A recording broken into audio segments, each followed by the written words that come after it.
My husband had been missing for 5 years. I stayed behind, caring for my ailing mother-in-law, holding on to the hope that he was still alive and would come back. But one day, I came home early and saw a woman. Welcome to cheat sheet tales where loyalty dies, lies bleed out, and the truth hits like a slap to the face. These aren't just stories. They're confessions soaked in betrayal and regret. Ever spotted a red flag when it was already too late? Say it in the comments. Let's tear into today's tale. It was the sound of his voice that stopped me cold. I had just closed the iron gate behind me, arms full of groceries, my boots crunching against the gravel path that led from the estate to the woods. The late afternoon sun was warm, but the air still carried that early spring bite. And then I heard it, a soft, raspy whisper from beyond the pines. Mara. My heart jumped so violently it felt like it bruised my ribs. I froze, nearly dropping the bag of apples in my arms. I hadn't heard that voice in 5 years. Not once, not in dreams, not in voicemail archives, not even in my worst moments of longing or despair. Jonah was gone, dead presumed, and yet I turned toward the sound like a woman possessed. But that moment, me standing there stunned, in the orange light, wondering if my mind had finally broken. That wasn't the beginning. Not really. The beginning was quieter, slower. The kind of beginning that creeps up on you while you're busy pretending you're fine. My name is Mara Moore. I was 31 when that moment happened. When my dead husband returned from nowhere and tore open wounds I'd spent years stitching shut. After Jonah vanished, I stayed in the small farmhouse outside Willamette Valley that he'd inherited from his grandfather. I kept the garden alive. I paid the bills. I cared for his mother, Eleanor, who had a mild stroke the year after he disappeared. She and we clung to each other like two women on a raft, refusing to drown in a sea of unanswered questions. The town whispered, of course they always do. Maybe he ran away. Maybe he cheated and left. Maybe she knows more than she says. But Ruth never once blamed me. She'd cut my face in her thin hands and say, he's still out there, baby. I feel it in my bones. So I worked. I cooked. I cared. And I waited. Not actively. Not in a naive, hopeless sort of way, but in the way a soldier waits for peace. Quietly.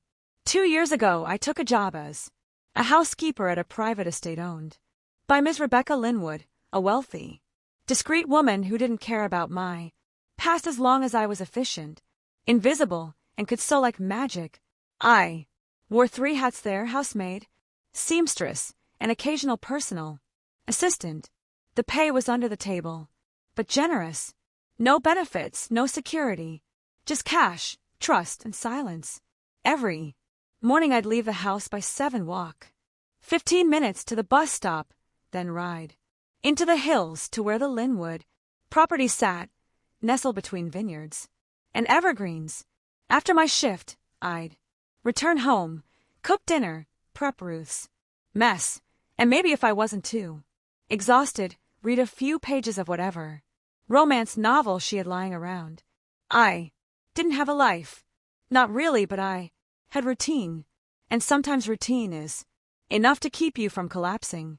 That afternoon had been like any other. I'd finished early, picked up groceries from the local co-op, and decided to walk the scenic route home through the woods. Since the air was soft and the roads dry, I was halfway through the trail when I heard it. Mara, the sound came again. Low, hoarse, like someone trying to remember how to speak. I turned and, standing just past the tree-line in the filtered light of the setting sun, was a man, thin, disheveled, his hair longer than I remembered, his face drawn, his clothes filthy. But it was him, Jonah. I didn't move. I didn't breathe. My body forgot how. All I could do was stare as every cell in me screamed, he's real. He's here. He came back. But then came the second thought, the quieter one. Why Now. And why does he look at me like I'm a stranger? I didn't run to him. I couldn't. My legs were rooted to the forest floor like the moss-covered trees around us. I must have looked mad, grocery bags dangling from my arms, mouth half open, tears springing to my eyes before I even realized they were there. He took a slow step forward as if afraid I'd vanish if he moved too fast. His eyes searched my face as though trying to remember it. Alhina, he said again like it was the only word he remembered. The sound of my name in his voice, it shattered something. I dropped the bag apples, rolling into the underbrush, and staggered forward. I wasn't graceful. I didn't care. I closed the distance between us and threw myself into his arms. He didn't push me away, but he didn't quite hold me either.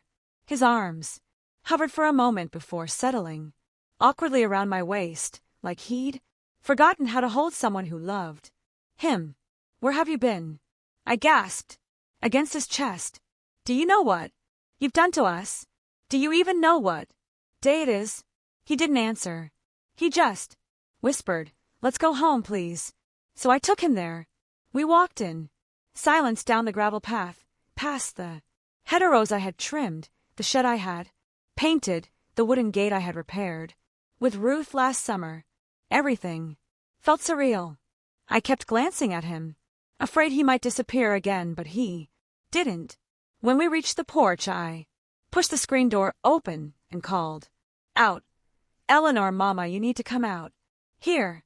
Ruth had just finished folding laundry in the kitchen.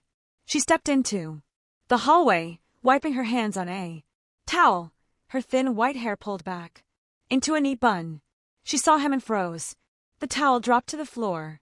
Her lips trembled. Jonah. He nodded just once. She reached for the wall to study herself. I thought you were dead. I buried you in my mind 1,000 times. Don't you dare come in here unless you are real. I'm real, Mama, he said, and this time his voice cracked. She let out a strangled cry and rushed to him, frail arms wrapping around his neck. He buried his face in her shoulder like a child, and for the first time since he came back, I saw him cry. I stepped aside, let them have their moment. I watched from the doorway like an outsider in my own home. Later, after the tears and questions and disbelief had settled into stunned silence, we sat around the dinner table. Jonah picked at the soup I'd made. He hadn't asked for anything, just eaten slowly, mechanically, like food was unfamiliar. Ruth watched him like a hawk, barely blinking. I couldn't stop glancing between them, wondering which one of us would dare ask the question first. I finally broke the silence. Where were you, Jonah? What happened? He looked at me then for real. His eyes locked onto mine, and something flickered there.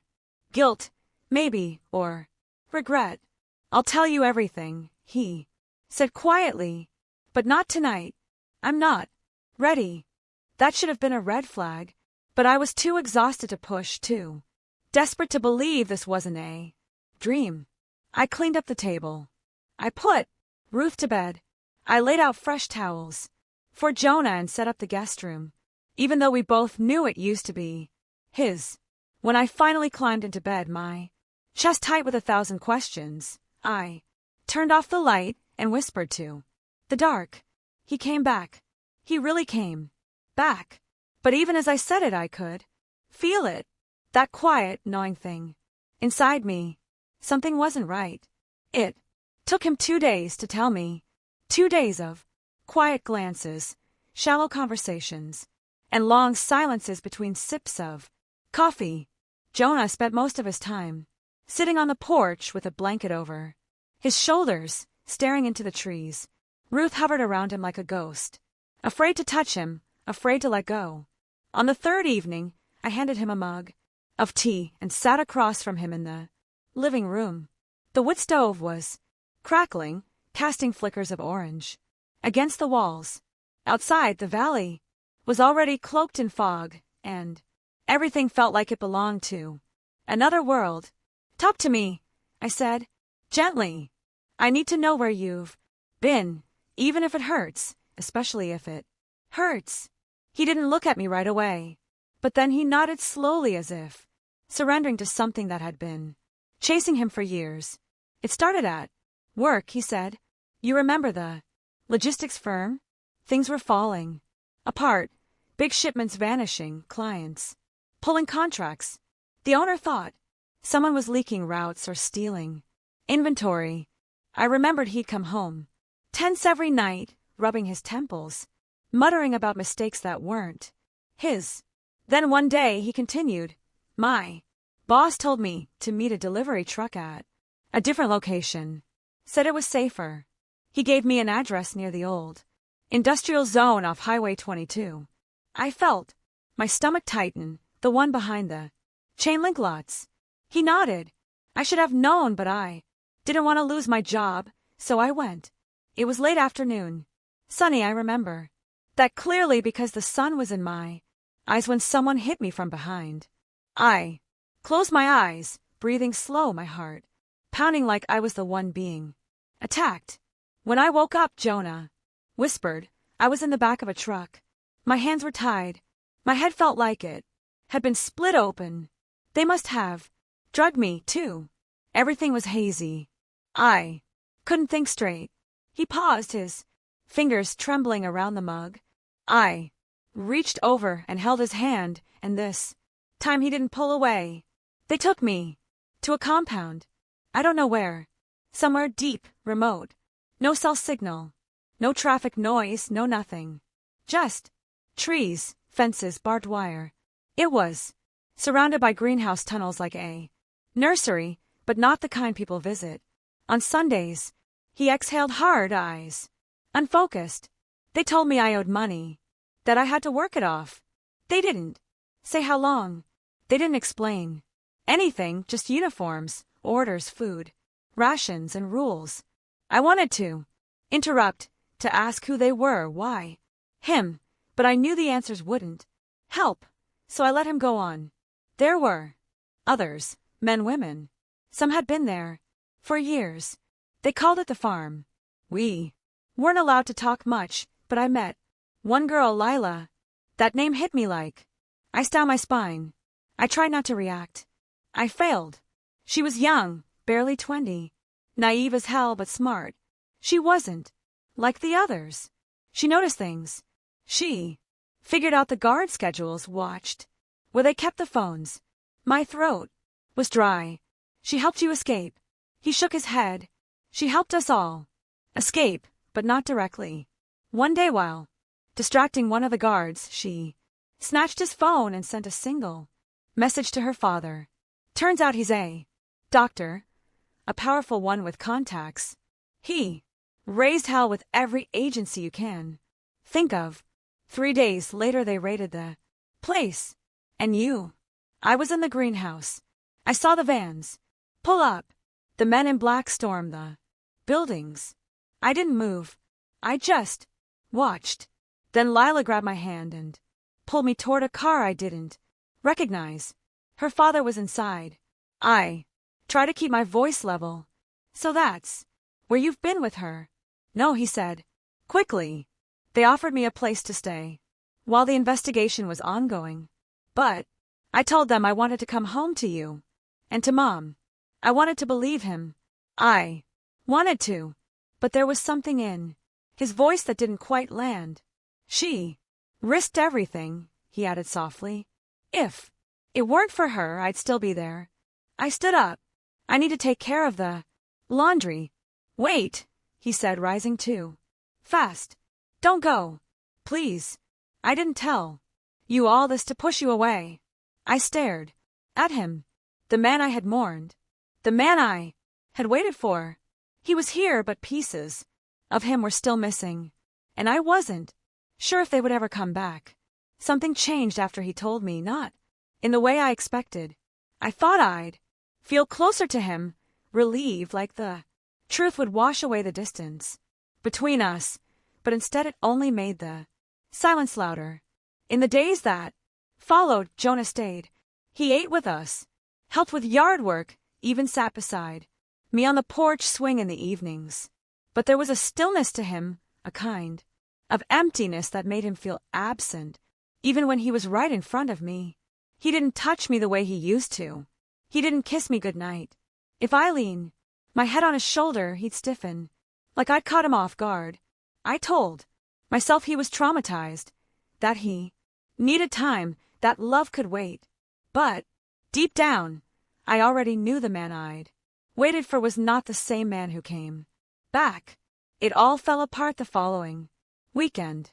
I had just come home from the Linwood estate, still in my work shoes, when I saw them. 2 unfamiliar vehicles, parked near the fence. Shiny, dark SUV. That didn't belong to anyone around. Here, I felt my stomach turn. Inside the house, laughter drifted from the dining room. Soft, easy, like it belonged to a family gathering. For a second, I thought Ruth had company. Maybe Logan and Aunt Nancy had stopped by. But when I walked in, I froze. Sitting at our table was a girl, young, beautiful, blonde hair tied in a loose braid over one shoulder. She was holding Jonah's hand.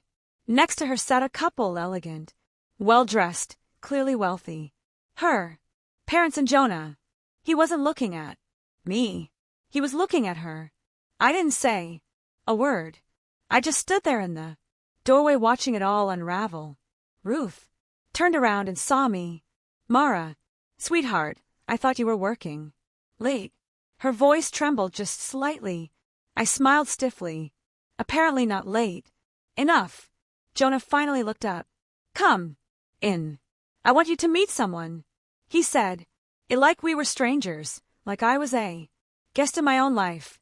This is Lila, he continued, and these are her parents, Dr. Charles Collins and Mrs. Ellen Collins.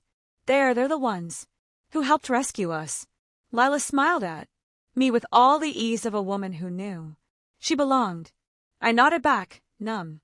I don't remember sitting down. I don't remember what I said. All I remember is watching her run her fingers gently along Jonah's arm as she told the story of their escape, how he protected her, how he made her laugh. Even in hell, she wasn't being cruel. She was being honest, and that honesty cut deeper than any lie ever could. When the table fell into a moment of silence, I looked straight at Jonah. Do you want a divorce? The words didn't tremble. They just landed. He didn't flinch. He looked sad, maybe apologetic, but not surprised. I don't want to hurt you, he said, but I think it would be worse to keep pretending. I nodded slowly. Okay. Lila looked down at her hands. Her parents exchanged a glance. Ruth said nothing. And just like that, I knew the man I had loved, the man I had waited for, wasn't mine anymore. I stood up, smiled politely, and said, Excuse me, I'll start preparing Mom's medical documents for the clinic since you'll all be going together.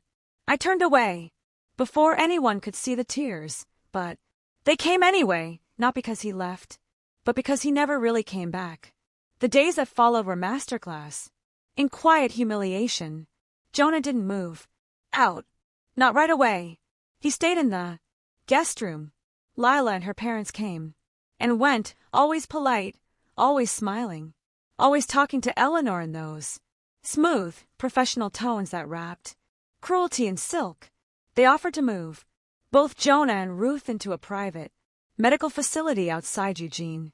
Said they'd cover everything, testing, rehab, even a full physical for Jonah, just to be sure he hadn't developed anything in captivity. Ruth looked overwhelmed but grateful. Jonah looked compliant, like someone being moved across a chessboard without much say. Me. I made copies of insurance papers. I scheduled appointments. I labeled her medication and packed her things in a neat rolling suitcase. I kept my voice even. I smiled. I didn't cry. Not in front of them.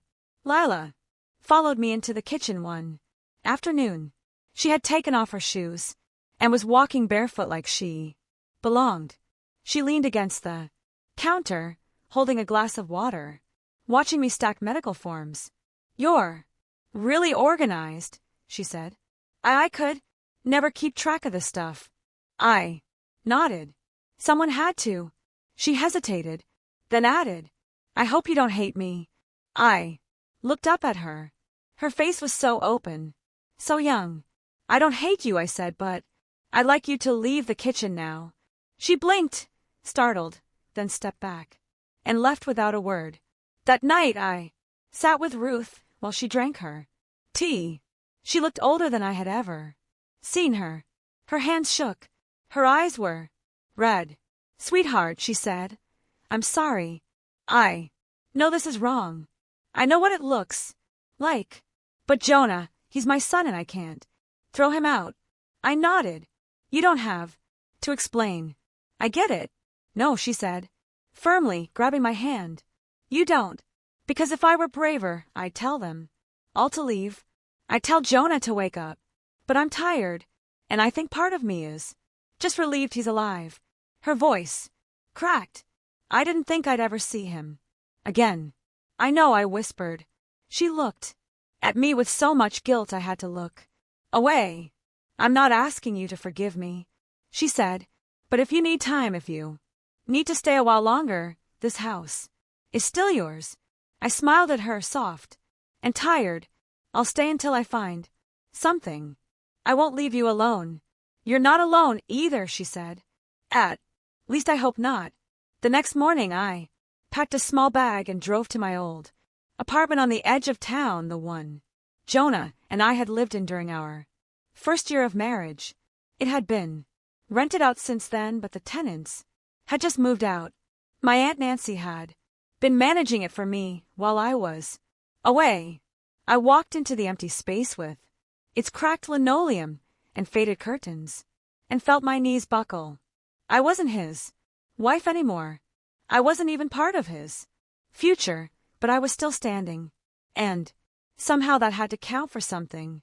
The apartment smelled like dust and leftover paint, but it was mine. Nancy and Logan showed up 2 hours after I called. She brought bags of linens, and Logan came with a van full of secondhand furniture. Within the hour, my kitchen had a table again. My bed had clean sheets. There were even tiny potted herbs on the window sill, basil, rosemary, and mint. I hadn't asked for any of it, but they came anyway. That night, we ate takeout on the floor and drank wine from mismatched mugs. It wasn't a celebration, but it wasn't mourning either. "You gonna be okay here?" Logan asked, glancing around the place like he was mentally measuring all the ways it could be better. I nodded. "It's not perfect, but I need the space." Nancy smiled knowingly. "Sometimes healing starts with square footage." Someone knocked on the door around 8. Logan went to answer it, and I heard his voice shift, friendly but curious. "Owen," he called out. "Mara, you remember my friend Owen, right?" I did. Barely. Owen had been in high school with Logan. He worked in town as a carpenter now, drove an old blue truck with sun-faded seats and a dog that never left his passenger side. He stepped in with a small tool bag in one hand and a Tupperware dish in the other. I figured you'd need curtain rods and probably haven't had a decent meal in a week. I blinked at him. "How did you?" He smiled gently. "Everyone talks, but I don't listen unless it's someone I care about." Nancy raised her eyebrows at me in that subtle matchmaking way only a Southern and could pull off. I ignored her. Owen didn't stay long. He helped hang a curtain, fixed a drawer, and gave me a smile that wasn't expectant. It was simply kind. After he left, Logan leaned in. "He likes you." I shook my head. "Don't start." "No pressure," Nancy said, sipping her wine. "But it wouldn't kill you to let someone be nice to you. For once." I didn't answer. I wasn't ready. But that night, as I lay in my old bed in a new version of my life, I realized something. I hadn't thought about Jonah once in the past hour, and that felt like progress. The next morning, I called Ms. Linwood to let her know I wouldn't be returning full-time. She was disappointed, but understanding. You always were too bright for the back hall, she said. You ever need extra sewing work, you call me. I trust your hands more than any boutique downtown. I thanked her and hung up, then sat in silence for a moment, the phone still in my hand. I wasn't sure what I was yet. Ex-wife, caretaker, tailor, nobody, but I was something, and I was moving. That afternoon, Owen dropped off a stack of flyers for a night course at the community college. Nursing assistant. Training, practical, short-term, affordable. He didn't say a word, just left it on my stoop with a sticky note that read, "You've already been doing this. Might as well get paid for it." I laughed for the first time in what felt like years. I laughed out loud. Maybe the road back to myself wasn't paved with grand reinventions. Maybe it was lined with curtain rods, Tupperware, and sticky notes. The first weeks in the city passed like water through cupped hands, messy, fast, and impossible to hold on to. I took on small sewing projects from Ms. Linwood's connections, hemming expensive skirts, fixing vintage blouses, repairing antique linens that smelled like mothballs and old perfume. I worked at the kitchen table with the radio humming in the background and the breeze from my tiny window bringing in the scent of rain-soaked pavement. It was quiet, lonely sometimes, but not painful. I signed up for the nursing course, 3 nights a week for hours each. It felt strange being in a classroom again, surrounded by women, younger than me and older than me, and some just like me, people who had lived too much, lost too much, and still showed up. We practiced injections on dummy arms. We learned to measure vitals, turn patients safely clean wounds, and I realized something. I'd already done most of it. I had done it for Ruth for years, quietly, invisibly, without a paycheck or applause. Now I would do it with purpose, with pride. Ruth called sometimes. She said Jonah was doing well. The clinic was lovely. Lila came by, often bringing books and vitamins and soft music on her phone. I said I was happy for them, and maybe I was a little. Sometimes I'd hang up the phone and feel nothing. Other times I'd cry for 10 minutes straight and not know why. But then I'd make tea, go back to my sewing machine, and finish whatever work was in front of me. I wasn't whole, but I wasn't broken either, just rearranged. Owen stopped by more often. Never too much, just enough. He helped fix a leaky pipe, dropped off soup when I caught a cold, lent me a pair of gloves when I mentioned mine were too worn. He never asked for anything, never pushed. He just showed up. One Saturday I found a folded paper on my doorstep. It was a sketch, pencil on lined notebook paper, of a tiny front porch wrapped in string, lights with a sewing machine visible through the window and a cat sleeping on a cushion underneath. He'd written just a thought. I smiled so wide my cheeks hurt. I didn't call him right away, but I pinned the sketch to my fridge. And that night, I whispered to myself, "You're doing okay, Mara." And I was. For the first time in 5 years, I wasn't waking up for someone else. I wasn't living in the space between hope and grief. I was just living. Not all days were beautiful, but none of them belonged to him anymore. They were mine. I saw him again on a Tuesday. I had just finished a practical exam at the clinic. My backpack was heavy with textbooks and my hands smelled like antiseptic. As I stepped into the lobby, adjusting my coat, I froze. There he was, Jonah. He was standing beside the check-in desk, filling out a form. His profile was sharper than I remembered, his beard trimmed, posture straighter. And beside him, Lila. Her belly was round beneath a soft gray sweater, one hand resting protectively on it. They looked like a picture in a waiting room brochure. Whole intact, expecting. For one terrifying second, I wanted to disappear. But then, Lila turned and spotted me. Her face lit up with surprise, then hesitation. She nudged Jonah gently. He looked up, and our eyes met. It was silent, just for a moment. Then I smiled, not out of pain, not from habit, but because I meant it. He opened his mouth as if to say something, but I gave a small nod and walked past without stopping. Not cold, just done. Outside, the wind was sharp and full of late autumn leaves. I wrapped my scarf tighter and kept walking. The world didn't slow down. It never does. But then at the end of the block, I saw him, Owen, leaning against his truck with 2 coffees in hand and that familiar half-smile on his face. "You look like you could use something warm," he said, holding one out to me. I took it, curling my fingers around the paper cup. "You always know." He shrugged. I listened. We didn't say anything else for a while. Just stood there together, letting the moment breathe.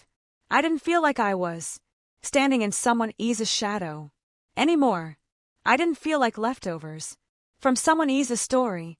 I felt here, present. I turned to him, my voice low. "You ever think about second chances?"